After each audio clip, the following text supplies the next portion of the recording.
This happened when I was 18. I'm 22 now. I live in San Antonio, Texas. It was my senior year of high school, but this was when COVID just started blowing up, so everything began to shut down, including my school. Even though everyone was supposed to be staying home and being in quarantine, my friend group and I were going out more than ever.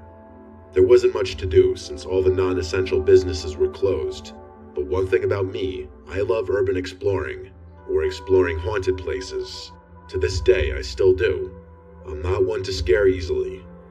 I've had a couple experiences with the homeless, cults, even had a gun pointed at me, but nothing compared to how odd and creepy this one instance I came across while exploring was. Moving forward, around this time, I started talking to a girl who I had a class with in high school. Her name was Clarissa. If it weren't for her matching my alibi of what happened this night, I'm sure none of my friends would have believed me. We were still kind of freshly dating, but I somehow convinced her to explore a wooded natural park at 3 a.m. here in San Antonio. The park is called O.P. Schnabel. It's relatively nice, safe, and very scenic during the day. But at night, it can be a dangerous place, and police usually roam the entrances to the area at night, keeping people away. In 2016, a 24-year-old woman named Lauren Bump was brutally murdered and stabbed over 20 times, and in 2021, a boy exploring the woods was shot. Clarissa and I get to the park around 3 a.m. It's super creepy and pitch black. The trees do a really good job at covering the moonlight. I don't like to have my flashlight on because then my eyes can't adjust to the darkness, and you can really only see what's lit up from the light. Plus, I wouldn't want someone to see my light from a far distance, so I like to keep them off while exploring. We were probably about 15 to 20 minutes in walking the main trail. I didn't plan to be in there for too long because it was kind of creepy and oddly quiet that night. I knew a trail that goes off the road that leads back to where my truck was parked. I told her we could take that trail, essentially making a full circle, instead of walking all the way back around. She agreed, and so we began walking through that off-road trail. We were probably only about 2 minutes into the off-road trail, when suddenly, out of nowhere, a flute began playing.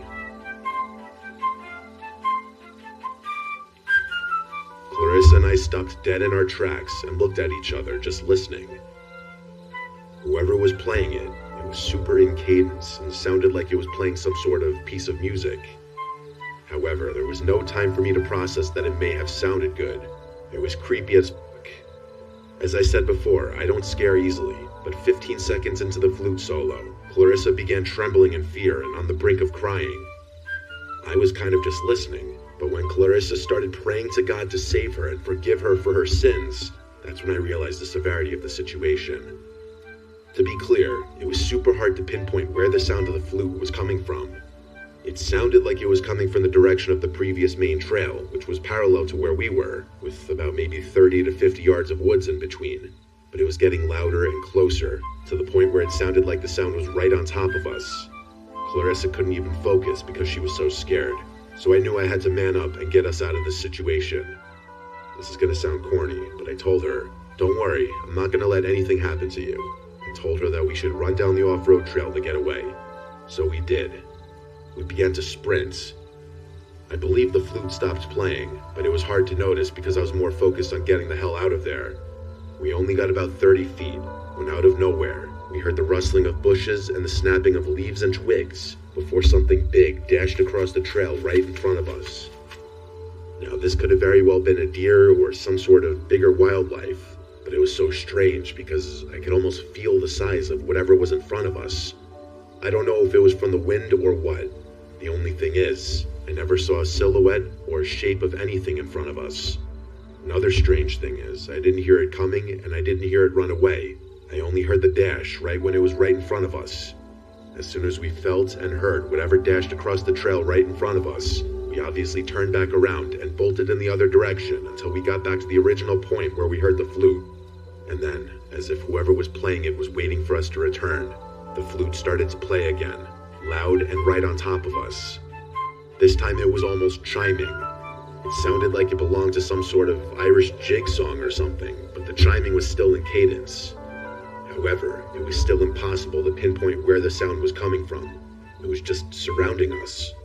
At this point, my fight or flight instincts kicked in because we were trapped. We had two options.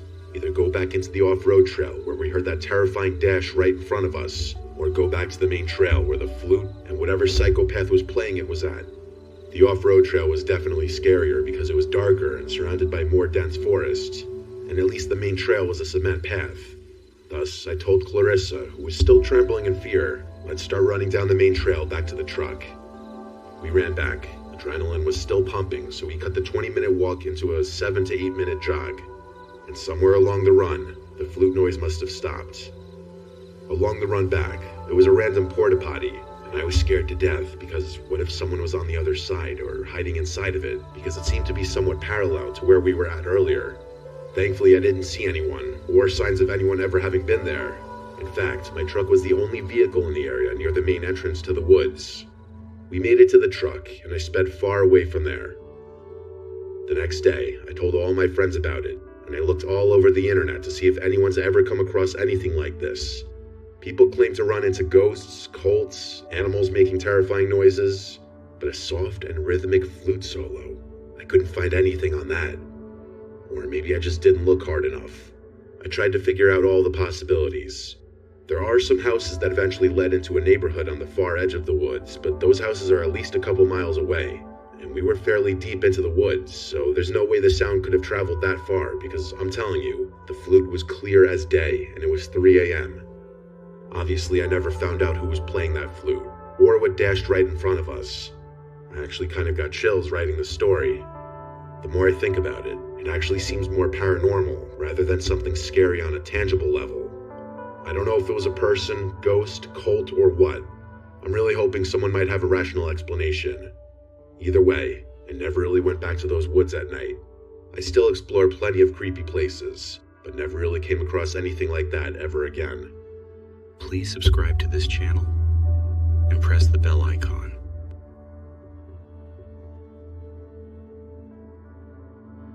I'm a 20-year-old guy. I work at a medium-sized hospital in northwest Alabama as a pharmacy technician. I work an early night shift, 6 p.m. to 4 a.m. I'm also in charge of stocking the surgery rooms. I work for 7 days in a row, and then I have 7 days off. Working the 7th sucks, but the 7 off feels amazing. I work Thursday through Wednesday, and on my 6th night working, a Tuesday, I left a little early to go stay with my wife at her aunt's house, about 30 minutes away from our house. She was babysitting her little cousins while her aunt and uncle were on a trip. The house didn't have any curtains, so she felt uneasy for the few nights she was there. I didn't go with her at first because it was during my work week, and she told me there was really no point if I was going to get there around 5 a.m. and then go to sleep once the sun started to rise. But on her last night babysitting, she felt extremely anxious, so I told her I was coming over. She is stubborn, but she thanked me and felt so much better once I arrived. Working the night shift for the last 2 years has really taken a toll on me mentally, and I think I've started to develop some slight insomnia. I literally could not go to sleep after getting to my wife's aunt's house. This isn't anything new, but I had never stayed up for more than about 28 hours before. Even if I wanted to, I couldn't sleep because we had a really big day ahead of us.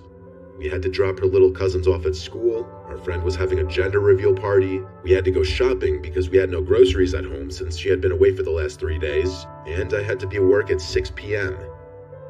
I ended up falling asleep in the car for a little less than 10 minutes. I was really feeling that wave of sleepiness come over me, but I ended up getting a huge Red Bull and another energy drink once I got to work.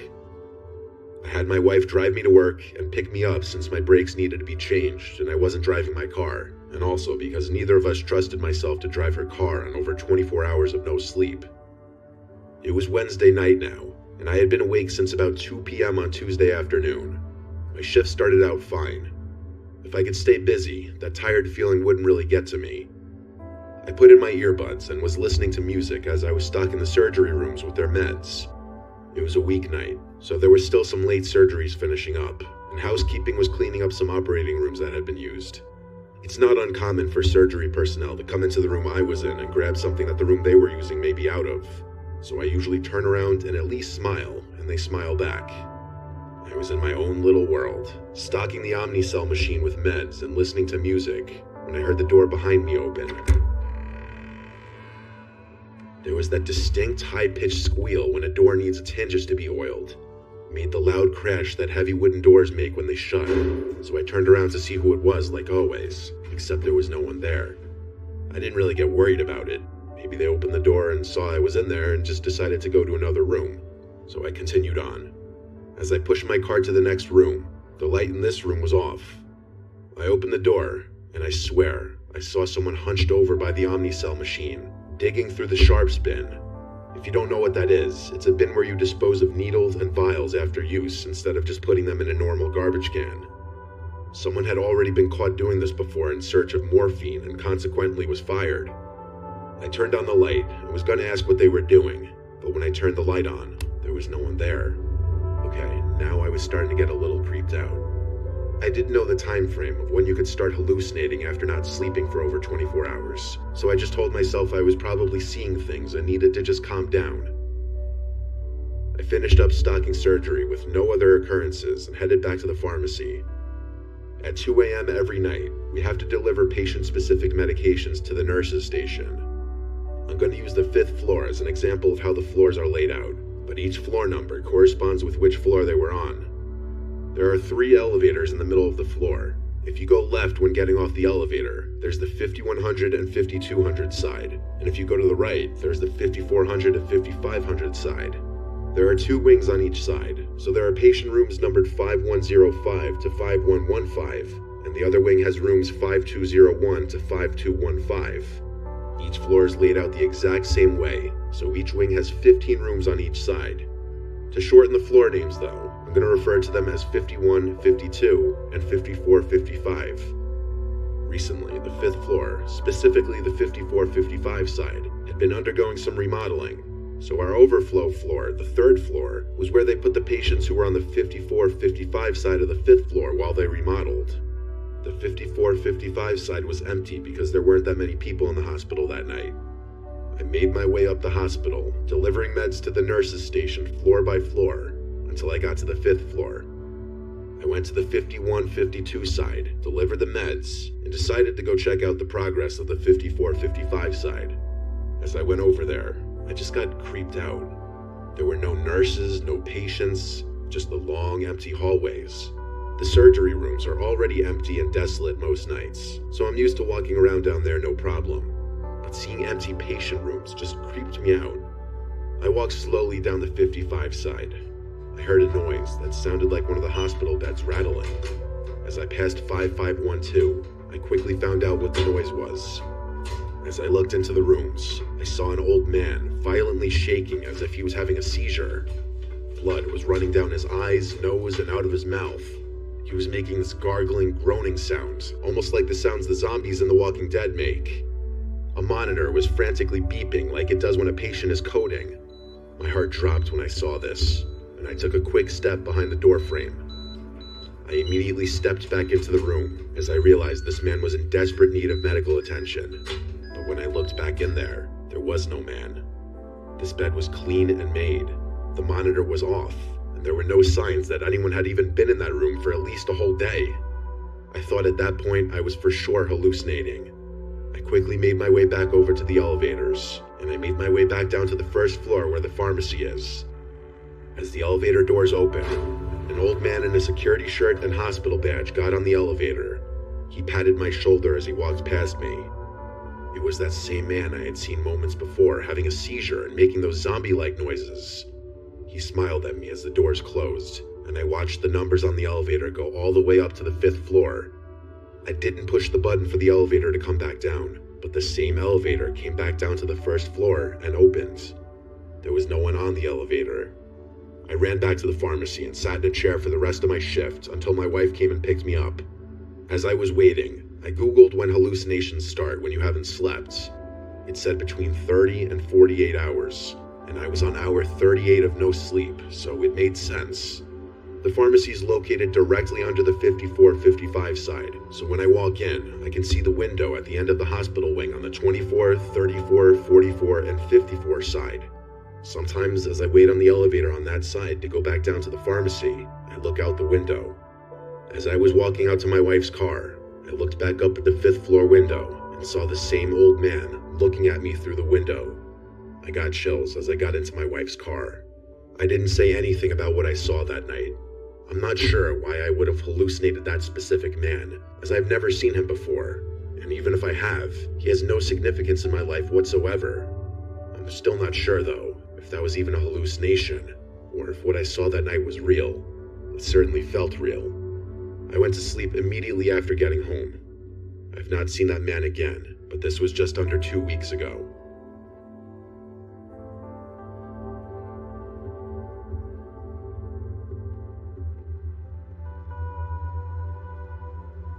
I live with my boyfriend in his house that he owns. It's a modest house in a good neighborhood.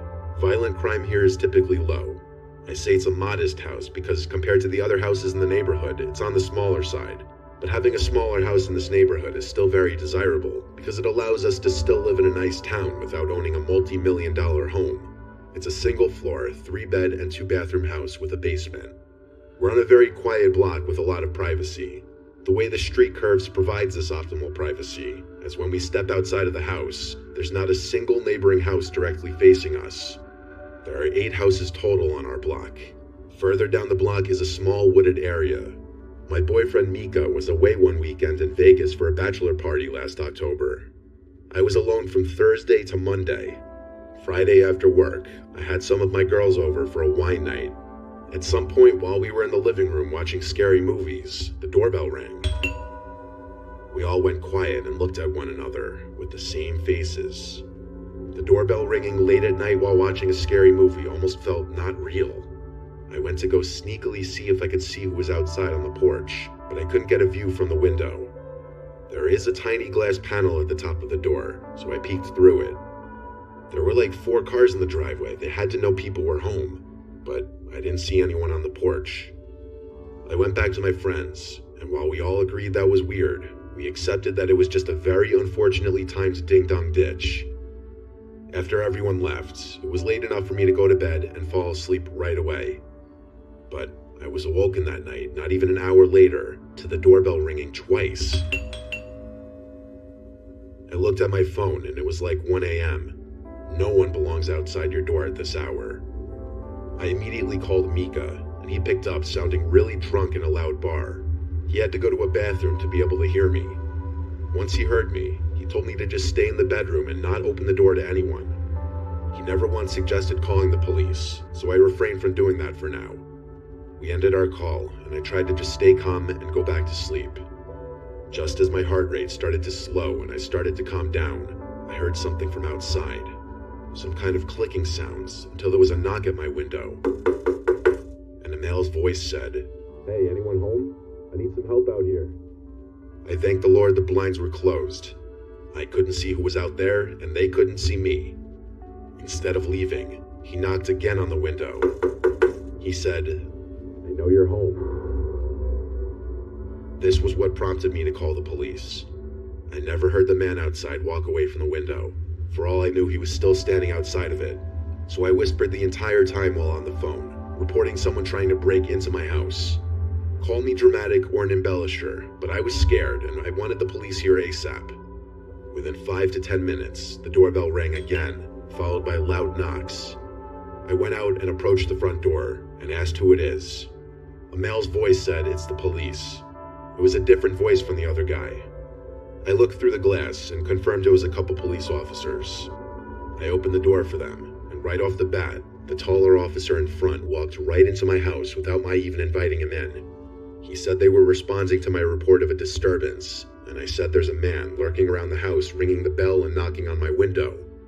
I don't want to make a big part of my recounting this story about this particular police officer, but he was the rudest man I'd ever met. I felt like he was on a power trip. He was demeaning towards me, telling me to shush and talking over me while I was trying to explain. He also didn't seem to take my claims very seriously. His partner didn't say a word, he just stood in the back. The taller one asked me details that I'd already made clear I wouldn't have, such as what the man looked like, when I clearly stated that I hadn't seen him. And the officer actually said to me, "Well, you're the one who called us, ma'am. If you don't want our help, we can leave." I was taken aback completely. I'd never called the police before, and I never expected such a lack of professionalism. I apologized and said I'm just scared. It was around this time that the 2 officers walked around the house with their flashlights. They went full circle and then came back, but but honestly, they didn't really check very thoroughly. I watched them through the windows.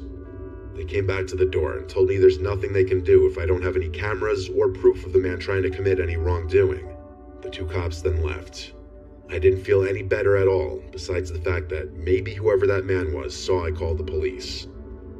I went back to bed, and thankfully the next time I woke up was to sunlight creeping in through the closed blinds.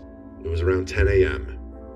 It was Saturday, and that night my friend was having a Halloween party that I was going to help set up for. During the day, I did a little grocery shopping, and while I was at it, picked up some things for the party. My costume was Velma from Scooby-Doo, and my friend throwing the party was Daphne. I got to her house around 6 p.m. The party started at 9, and it really picked up around 10:30.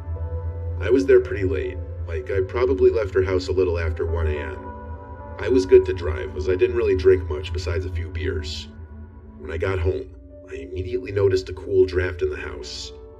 After setting my things down on the dining room table, I noticed a window open. I went to shut it, trying to remember why I would have opened it. I went to brush my teeth, but then when I came out from the bathroom, I noticed the basement door was wide open. I froze. This was when I started hearing this faint but consistent clicking sound. As I got closer to the basement stairs, I realized it was coming from down there. And then I got to the top of the stairs, and I looked down to the pitch black basement, and the clicking suddenly stopped. A voice from below suddenly said, "You're finally home." With that, I slammed the basement door shut and took my phone with me outside. I banged on the neighbor's door until he answered, and I chose to call the police in the safety of my neighbor's house. It was unfortunately the same two officers who returned to my house. My neighbor accompanied me as I went to speak with them this time, and I think that may have had some kind of impact on that taller cop's attitude. He wasn't as rude this time. He and his partner checked the house while my neighbor and I stood in the living room. Eventually, after their initial search, I showed them some of the spots I'd imagined someone could be hiding. I basically tore the entire house upside down, while also on the phone with my drunk boyfriend. When I was sure that no one was here anymore, I packed a bag to go stay with my sister until Mika came back. This time I locked every window before leaving. The main takeaway lesson from my story is if you have windows that open wide enough for someone to crawl through, make sure they're always locked when they're closed. We still live in this house today, but for a few months, I refused to be alone in the house for extended periods. I still have PTSD from this, and sometimes I have nightmares in which I think I'm hearing knocks at the window, and then I wake up